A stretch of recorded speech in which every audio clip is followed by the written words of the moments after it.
बच्चों, पिछले वीडियो में हमने अंतरा भाग 2 के पहले पाठ प्रेम घन की छाया स्मृति का अध्ययन किया। आज मैं आप लोगों के लिए अगला पाठ सुमरनी के मन के को लेकर आई। इसके अंतर्गत 3 निबंधात्मक कहानियां हैं। बालक बच गया, घड़ी के पुर्जे तथा ढेले चुन लो। इस पाठ के लेखक हैं पंडित चंद्रधर शर्मा गुलेरी। तो आइए बच्चों, आज की कक्षा में हम सबसे पहले लेखक की बारे में जानकारी प्राप्त कर लें। पंडित चंद्रधर शर्मा गुलेरी का जन्म सन 1883 ईस्वी में पुरानी बस्ती जयपुर में हुआ था। गुलेरी जी बहुभाषाविद थे। बहुभाषाविद मतलब बहुत सारी भाषाओं के जानकार थे, बहुत सारी भाषाओं के विद्वान थे। संस्कृत, पाली, प्राकृत, अपभ्रंश, ब्रज, अवधी, मराठी, गुजराती, राजस्थानी, पंजाबी, बांग्ला के साथ साथ अंग्रेजी, लैटिन तथा फ्रेंच आदि भाषाओं में भी उनकी अच्छी गति थी। अच्छी गति थी मतलब अच्छी जानकारी थी उसके विषय में, अच्छी पकड़ थी उन पर। वे संस्कृत के पंडित थे, यानी संस्कृत के बहुत बड़े विद्वान थे। संस्कृत की उन्हें बहुत जानकारी थी। प्राचीन इतिहास और पुरातत्व उनका प्रिय विषय था। एंशिएंट हिस्ट्री, प्राचीन इतिहास, और पुरातत्व मतलब पुरानी चीजों से जुड़े हुए ज्ञान उनका प्रिय विषय था। उनकी गहरी रुचि भाषा ज्ञान में थी, यानी भाषा के बारे में जानने का, उनके इतिहास के बारे में जानने का, उनके परिवार के बारे में जानने का। गुलेरी जी की सृजनशीलता, सृजनशीलता मतलब रचनाशीलता, यानी लिखने की जो प्रवृत्ति थी, उसके 4 मुख्य पड़ाव थे। 4 मुख्य मतलब 4 पत्रिकाओं से वे जुड़े थे। समालोचक पत्रिका, मर्यादा पत्रिका, प्रतिभा और नागरिक प्रचारणी पत्रिका। इन पत्रिकाओं में गुलेरी जी का रचनाकार व्यक्तित्व बहुविध उभर कर सामने आया। इन पत्रिकाओं में गुलेरी जी का रचनाकार व्यक्तित्व, व्यक्तित्व नहीं, ऐसा व्यक्तित्व जो लिखने से संबंधित हो, जो साहित्यकार रूप से संबंधित हो, वो ऐसा व्यक्तित्व बहुविध मतलब बहुत तरीके से उभर कर सामने आया, मतलब उसके अनेक पहलू उभर कर सामने आए। उन्होंने उत्कृष्ट निबंधों मतलब हाई क्वालिटी, हाई स्टैंडर्ड के निबंधों के अतिरिक्त 3 कहानियां, सुखमय जीवन, बुद्धू का कांटा और उसने कहा था, हिंदी जगत को दी। यानी कि उन्होंने अनेक निबंध लिखे जो एकदम उत्तम कोटि के थे। उत्कृष्ट कोटि मतलब उत्तम कोटि के थे। इसके अलावा उन्होंने हिंदी साहित्य जगत को 3 कहानियां दी। वे 3 कहानियां क्या थी? सुखमय जीवन, बुद्धू का कांटा और उसने कहा था।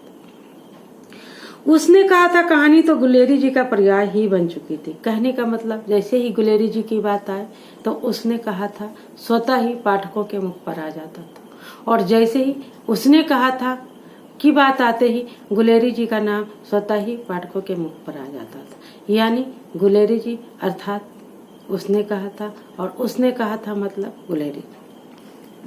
गुलेरी जी के विद्वता का ही प्रमाण है। विद्वता मतलब विद्वान होने का ही प्रमाण है, यह उसका प्रभाव है कि उन्होंने 1904 से 1922 तक अनेक महत्वपूर्ण संस्थानों में, यानी अनेक इम्पोर्टेंट इंस्टीट्यूशन में, संस्थान इंस्टीट्यूशन महत्वपूर्ण मतलब जाने माने संस्थान में प्राध्यापन कार्य किया, यानी व्याख्याता के रूप में कार्य किया।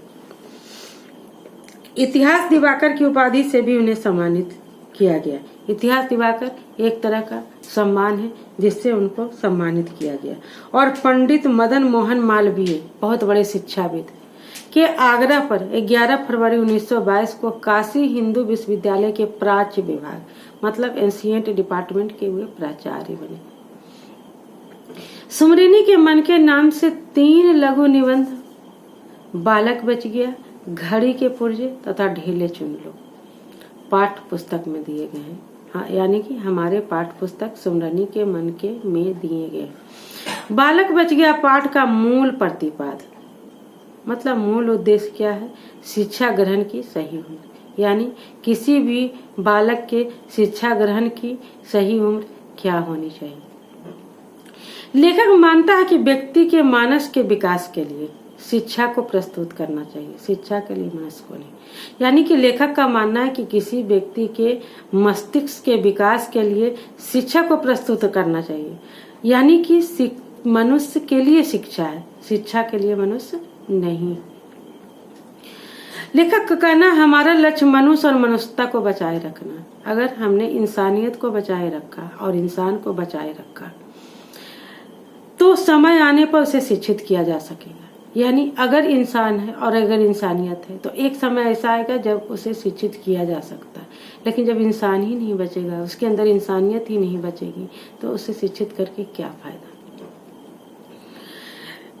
लेखक ने अपने समय की शिक्षा प्रणाली और शिक्षकों की मानसिकता को, लेखक के अपने समय की बात हो रही, उस समय शिक्षा की क्या प्रणाली थी और उस समय के शिक्षकों की क्या मानसिकता थी, उसे शायद उन्होंने महसूस किया था, करीब से महसूस किया था। तो मानसिकता को प्रकट करने के लिए अपने जीवन के अनुभव को, क्योंकि उन्होंने व्यवहारिक रूप में इसको महसूस किया था, हमारे सामने अत्यंत व्यवहारिक रूप में रखा, और उसे रखा भी कैसे? एकदम व्यवहारिक रूप में। व्यवहार से उन्होंने सिखाया है कि बच्चों को शिक्षित करने की सही उम्र क्या होनी चाहिए और अनावश्यक रूप से इसे शिक्षा उस पर नहीं लादना चाहिए। लेखक ने इस उदाहरण से यह बताने की कोशिश की है कि हमें शिक्षा को बच्चों पर लादनी नहीं चाहिए। नहीं लादनी चाहिए मतलब अनावश्यक रूप से नहीं लादनी चाहिए, बल्कि उसके मानस में शिक्षा की रुचि पैदा करने वाले बीज डाले जाएं। यानी उसके मस्तिष्क में शिक्षा के प्रति इंटरेस्ट पैदा करने वाले, रुचि पैदा करने वाले, उसके प्रति झुकाव पैदा करने वाले बीज डाला जाए। यानी कि उसे नेचुरल तरीके से, प्राकृतिक तरीके से इस तरह उसका विकास किया जाए कि वो अपने आप ही शिक्षा की ओर झुकता चले जाए, शिक्षा के प्रति अपने आप ही उसकी रुचि होने लगे। सहज पके सो मीठा है। लेखक का कहना है कि सहजता से पका हुआ फल ही मीठा होता है। धूप में या अन्य तरीके से पकाया गया फल मीठा नहीं होता है, स्वाद विहीन होता है।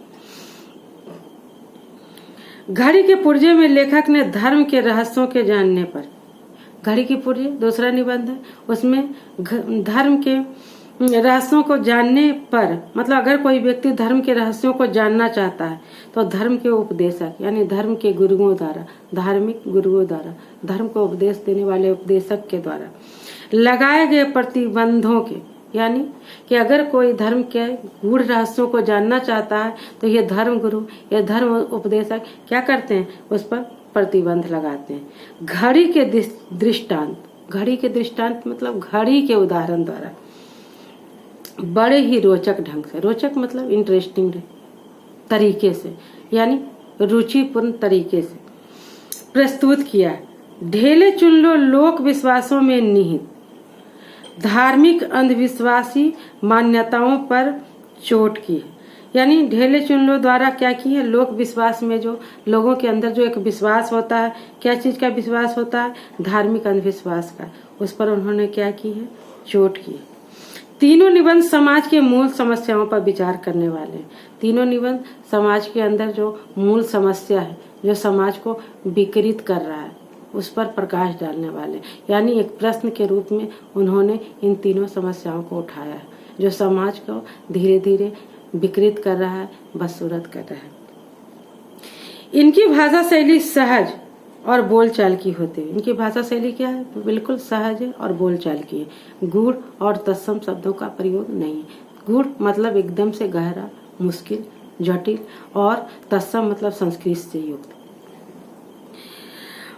नहीं है। सहज बोलचाल की भाषा होते हुए भी गंभीर ढंग से, जबकि भाषा उनकी सहज है, गूढ़ता नहीं है, उसमें सरल है, तत्सम शब्दों का भी प्रयोग नहीं है, फिर भी गंभीर ढंग से, एकदम गंभीर होते हुए उन्होंने विषय प्रवर्तन यानी जो समस्या है उसको रखने का काम किया है।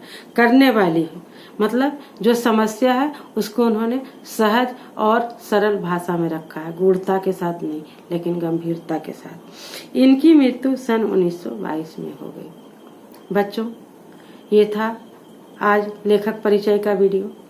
इस वीडियो के अगले भाग में हम कहानी की व्याख्या करेंगे।